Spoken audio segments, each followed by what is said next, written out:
I am gonna rate your favorite champagne and put it on a tier. And now, let's go.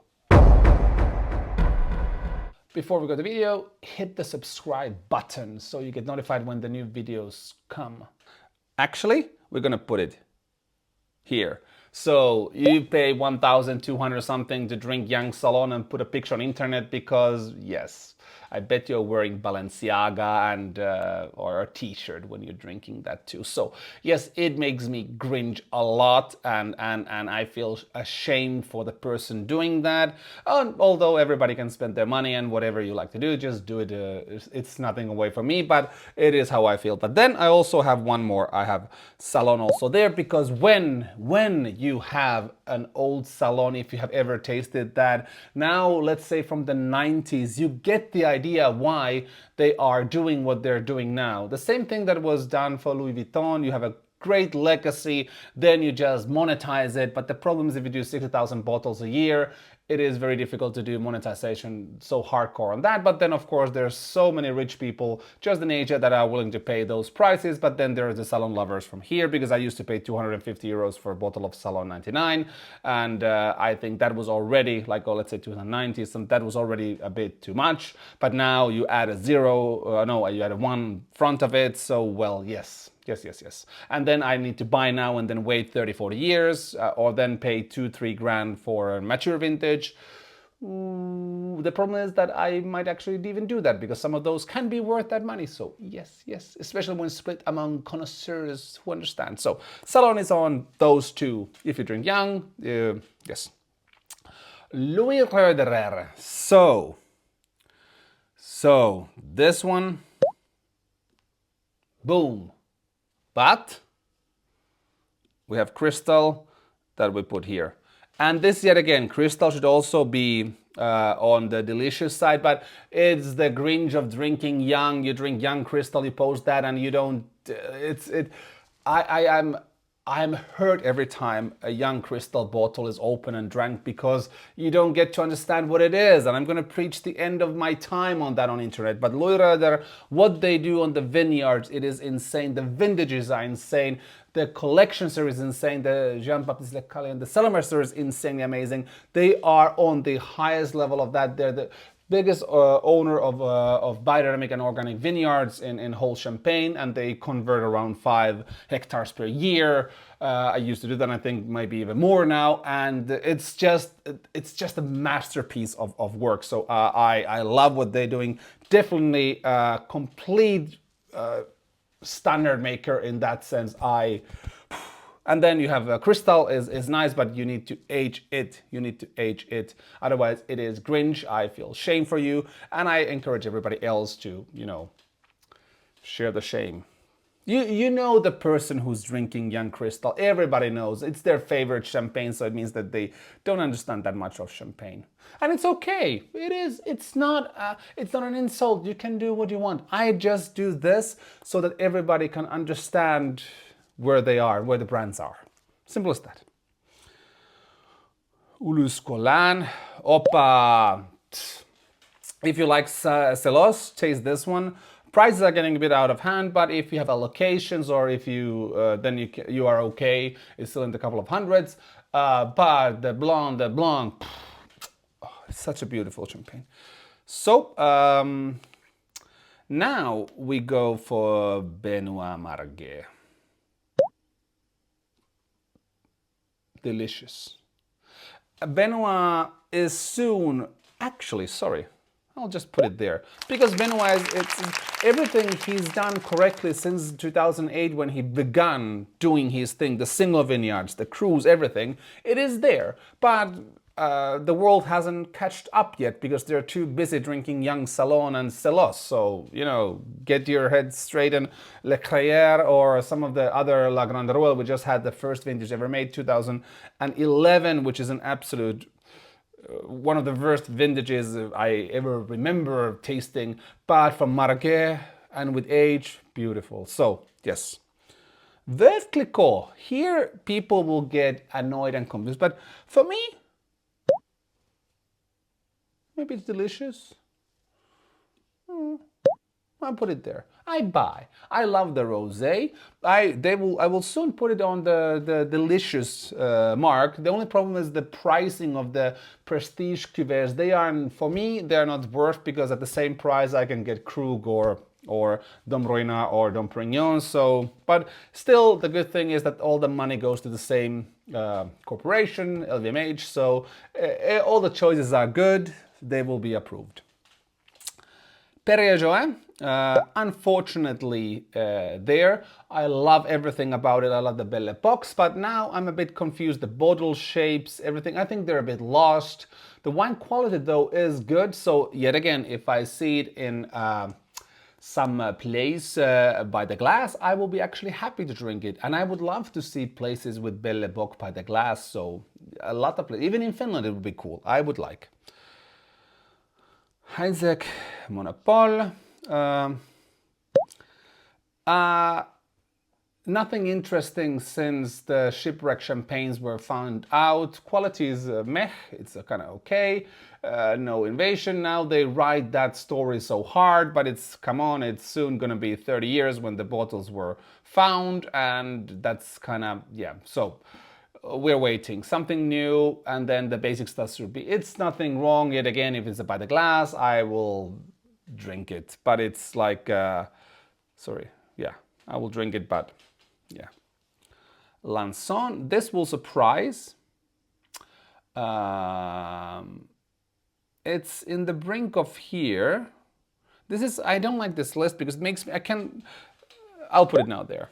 I like what they've been doing since they started use the malolactic fermentation. It means that the cuvées become more softer and more easy to drink earlier. But if you find Lanson vintages from the 80s, superb now, absolutely stunning. But yeah, Lanson is going in the right direction. I need to taste more cuvées now from them. But yeah, it used to be something that made people a bit funny. So, Mumm. I think there is something that makes Mumm now interesting, what they're doing with a lot of stuff, but let's see. I'm not yet convinced and I'm not yet buying, but I soon will probably start to buy what they're doing. I like the Cremant, like when it came, like it's like 12, 13 years ago, it was beautiful, beautiful, beautiful cuvée. So yeah.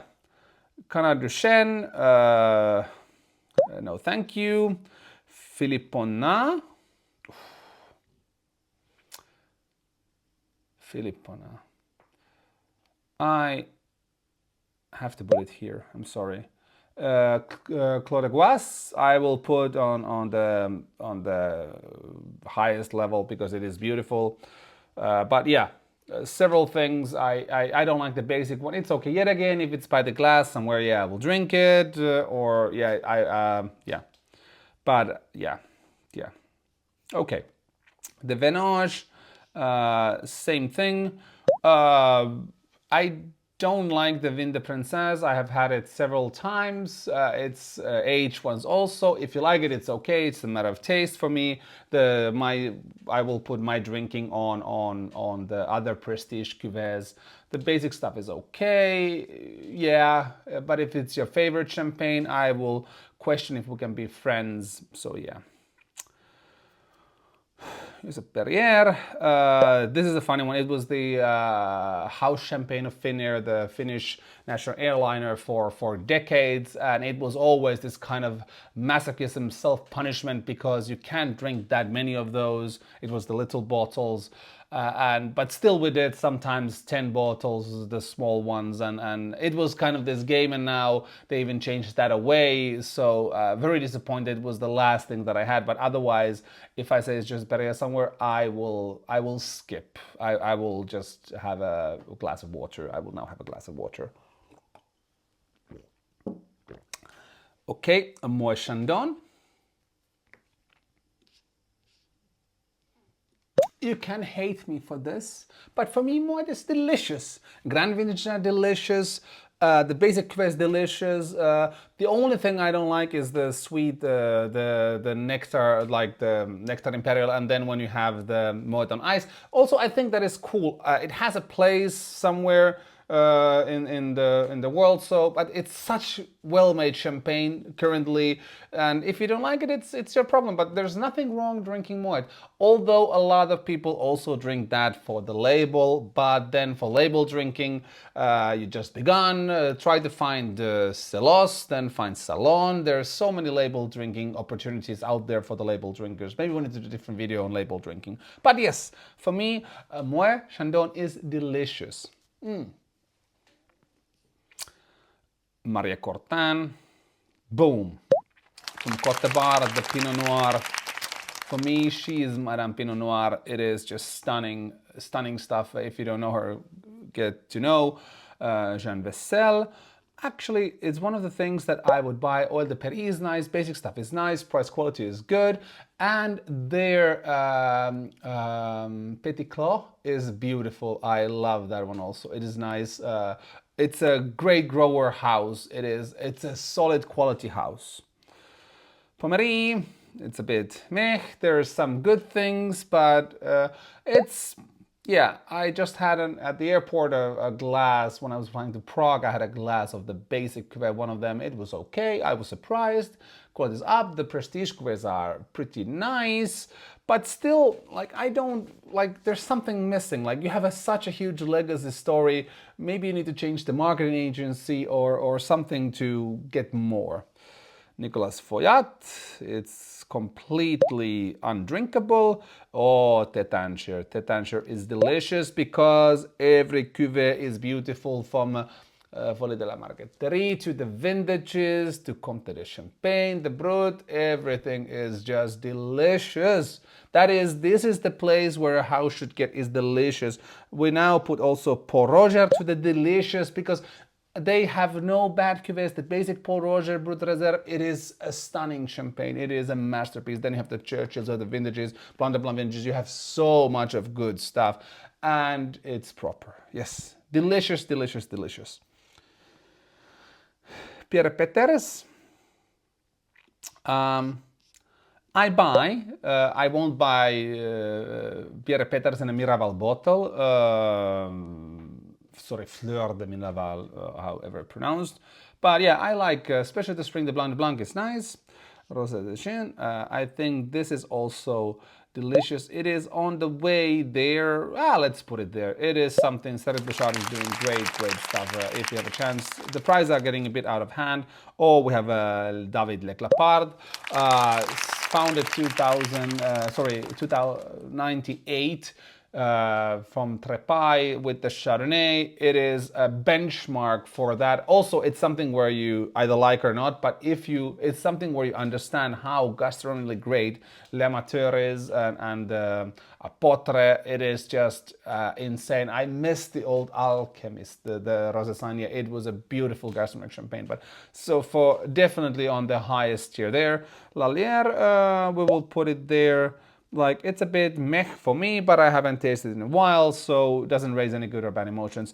Here we now have the tier lists. I hope this will help you understand your champagne choices better, to make less faults, to be less Grinch. Don't be here, be here, be here, and of course tell me what you think of this, and also which champagne houses should I add. I think I'm missing some growers and stuff, so please do. I will do a version 2 of this. I actually liked this video a lot. It was fun to do Imagine and then do all of this, so also tell me if you disagree with me. Yes. And yes, I want to thank everybody who's a patron of mine. If you like the videos that I do, consider supporting me on Patreon. It is a good place. You see some of the behind the scenes stuff as I create new series and all this. It's a great place to be, so check that out. The link is in the description.